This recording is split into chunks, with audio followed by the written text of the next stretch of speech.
Ma'am, प्रधानमंत्री जी की सैकड़ों बार थपथपाई गई मेज के बीच अंतरिम बजट पेश किया गया और बड़े बड़े दावे किए गए। देश ये कैसा बनाया आपने, लूट कर पैसा बनाया आपने, देखिए जलते दिए भी बुझ गए, अजब दीपक राग गाया आपने। मैम, पूरा सदन अमृत काल के बजट की चर्चा कर रहा है, मैं तो गरीबों की रोटी और दाल के बजट की चर्चा करूंगा। तुम्हारी फाइलों में गांव का मौसम गुलाबी है, मगर ये आंकड़े झूठे हैं, ये दावा किताबी है। मैं इस बजट को अमीरों के लिए पेश किया गया बजट कहूंगा। इसमें गरीबों के लिए कुछ है ही नहीं। नौकरी मांगने वाले नौजवानों पर लाठियां बरसाने वालों, आपने इस बजट में युवाओं को क्या दिया? आपने पुरानी पेंशन बहाली की मांग करने वालों को क्या दिया? सालों से अपने लिए छत तलाश रहे लोगों को आपने इस बजट में क्या दिया? और फिर आपको पूरी उम्मीद है कि पूरा देश आपके इस पेश किए गए बजट पे लहालोट हो जाए, तालियां पीटे, मंगल गान गाए। कैसे संभव है? मैं सदन में खड़ा होकर के इस बजट पे चर्चा करते हुए कहना चाहता हूं कि इस बजट में फुटपाथ पर रहने वाले, छप्परों में रहने वाले, झुग्गियों में रहने वालों के लिए क्या है, उनके लिए क्या है जो प्रधानमंत्री के किए गए वायदों की बाट जोह रहे हैं। हर साल फरवरी की खूबसूरत सुबह और सजी हुई संसद से बरसते हुए झूठे वायदों की जवाबदेही कौन तय करेगा? कौन बताएगा कि 2022 में प्रधानमंत्री जी जो सबको पक्का मकान देने वाला वायदा किए थे उसका क्या हुआ? लोगों के सरों पर छत देने वाले प्रधानमंत्री जी के जुमलों से अलग उन्हें यह क्यों नहीं दिखता कि राज्यों में बैठे हुए उनके नुमाइंदे लोगों के सरों की छतें उजाड़ रहे हैं? उत्तर प्रदेश हो, असम हो, जम्मू कश्मीर हो, मध्य प्रदेश हो, भाजपा शासित राज्यों के बुलडोजर न सिर्फ लोगों के घरों को उजाड़ रहे हैं बल्कि कुचल रहे हैं लोकतंत्र को, संविधान को, अदालतों के मेयार को। मैम, मैं आंकड़ों की बाजीगरी से अलग हट करके इस बजट पर एक बात कहना चाहता हूं। आंकड़े तो ऐसे हैं इस बजट के, ये कह रहे हैं 4 करोड़, वित्त मंत्री जी 3 करोड़ कहती हैं, प्रधानमंत्री जी 4 करोड़ कहते हैं। पहले तो आप इस झूठ में ही आपस में ही सलट लीजिए कि 4 करोड़ सही है या 3 करोड़ सही है। आंकड़े तो ऐसे हैं इस बजट के मैम कि जो सुने वो बस पथराई आंखें लेकर किंग कर्तव्य विमूढ़ हो जाए। लेकिन झील में पानी बरसता है हमारे देश में, झील में पानी बरसता है हमारे देश में, खेत पानी को तरसता है हमारे देश में, जिंदगी का हाल खस्ता है हमारे देश में, दूध महंगा खून सस्ता है हमारे देश में।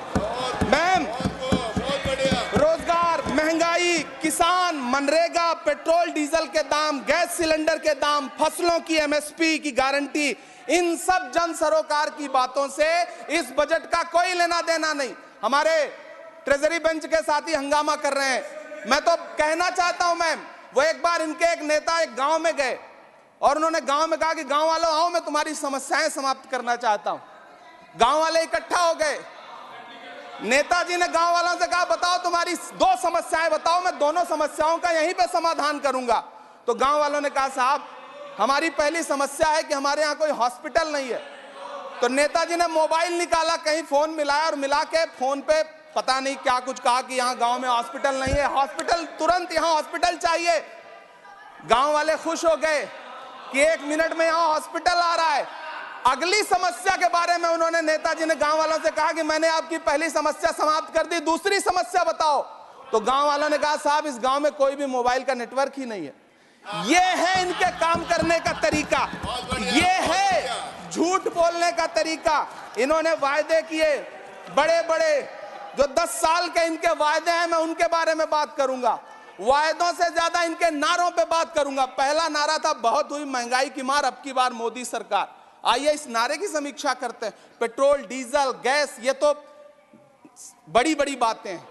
आटा, चावल, दूध, दही, पनीर, छाछ, सब चीज पे जीएसटी। अरे ये फिल्में टैक्स फ्री करने वाले लोग कफन तक पर जीएसटी लगा रहे हैं और ये गरीबों की बात करते हैं। मैम, ये सरकार झूठ की सरकार है।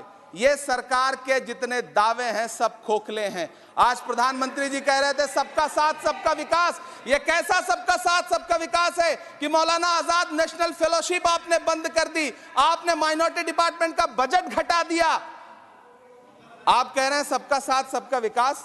आप बात करते हैं बेटी बचाओ बेटी पढ़ाओ।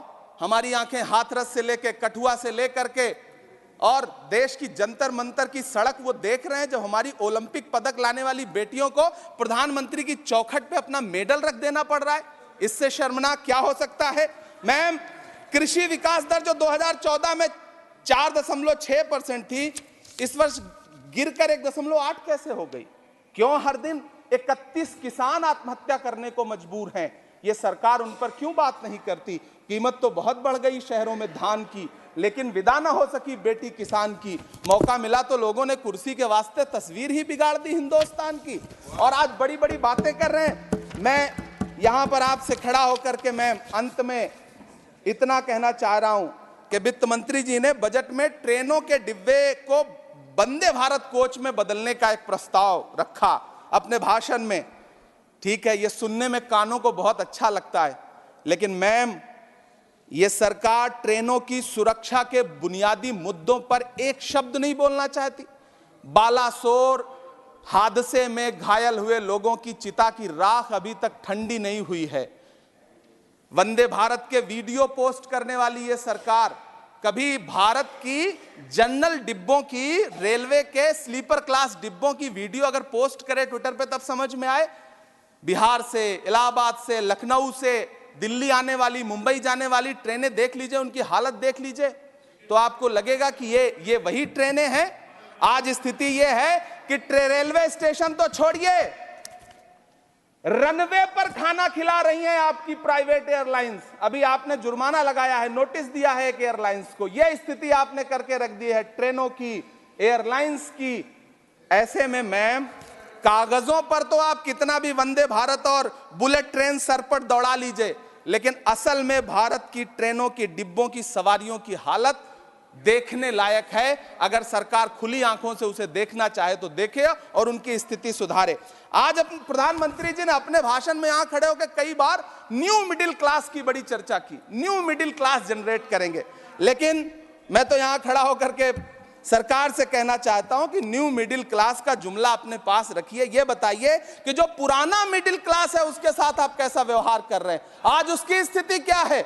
आप अमीरों के कर्जे माफ कर रहे हैं, उद्योगपतियों के कर्जे माफ कर रहे हैं, और यहां स्थिति यह हो गई है कि जो मिडिल क्लास, उसकी जो रोजमर्रा की जरूरत की चीजें हैं उस तक पर आपने जीएसटी लगा रखी है। आप फिल्में टैक्स फ्री करते हैं, लेकिन स्टूडेंट्स के प्रतियोगी परीक्षाओं के फॉर्म की फीस नहीं माफ कर सकते।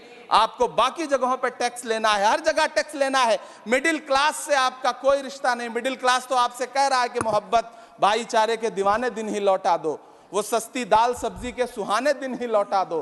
ये अच्छे दिन तो अंबानी अडानी को मुबारक हो, हमें ऐसा करो साहब पुराने दिन ही लौटा दो। वो पुराने दिन जो बहुत अच्छे थे, वो पुराने दिन जहां लोग एक दूसरे से मिलजुल करके रहते थे। मैम, इलाहाबाद, दिल्ली, कोटा जैसे शहरों में छोटे छोटे कमरों में अभावों के साथ पढ़ाई कर रहे युवा किताबों के साथ गल चुके हैं। उनके हिस्से अधेड़ अवस्था तो आई है, लेकिन नौकरी और रोजगार नहीं आया।